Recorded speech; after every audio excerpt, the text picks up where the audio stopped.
Assalamualaikum warahmatullahi wabarakatuh. Di sini saya Akmal Habibi akan mempresentasikan negosiasi. Ada 5 topik yang saya bahas. Yang pertama, pengertian. Yang kedua, tujuan. Yang ketiga, tahap negosiasi. Yang keempat, jenis negosiasi. Dan yang terakhir, faktor utama negosiasi. Pengertian negosiasi.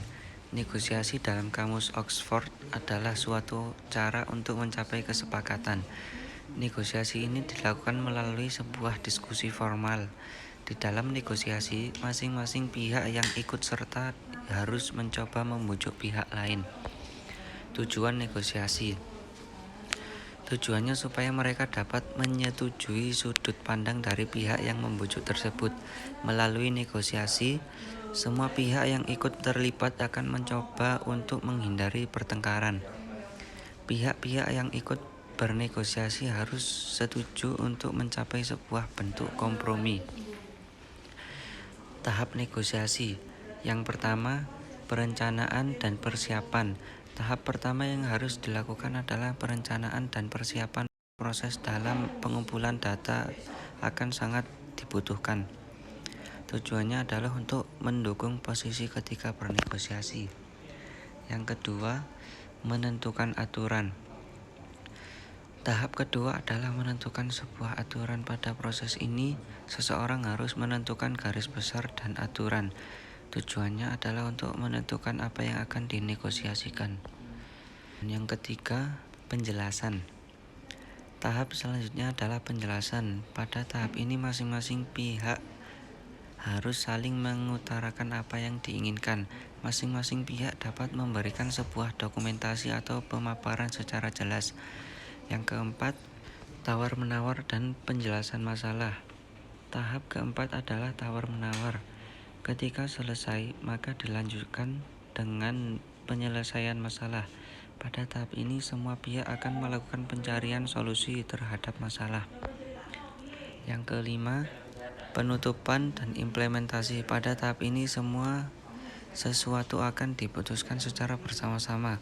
Sebelum itu, ada beberapa hal yang harus diperhatikan. Ada 4 hal yang harus diperhatikan. Pertama, dokumen yang sudah disepakati. Kedua, meneliti kembali semua poin utama yang dihindari salah paham. Ketiga, menguraikan dengan jelas semua ketetapan dari pertunjukan yang ada. Keempat, membuat secara tertulis masing-masing pihak, kemudian menandatangani untuk kesepakatan yang sudah dirundingkan.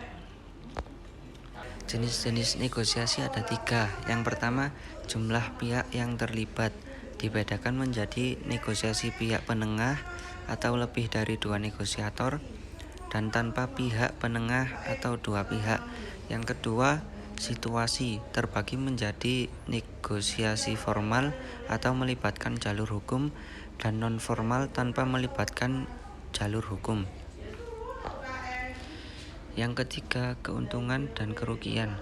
Jenis negosiasi meliputi kolaborasi atau melibatkan semua pihak, dominasi atau menguntungkan satu pihak, akomodasi atau keuntungan sedikit untuk semua, dan loss-loss atau untuk menghentikan konflik. Faktor utama negosiasi. Terdapat beberapa faktor yang harus diperhatikan oleh negosiator. Ketika melakukan negosiasi, beberapa faktor yang harus diperhatikan adalah sebagai berikut. Yang pertama, para pihak yang ikut serta. Yang kedua, hubungan. Yang ketiga, komunikasi. Yang keempat, alternatif. Yang kelima, opsi realistis. Dan yang terakhir, klaim yang sah. Sekian dari saya, kurang lebihnya mohon maaf. Wassalamualaikum warahmatullahi wabarakatuh.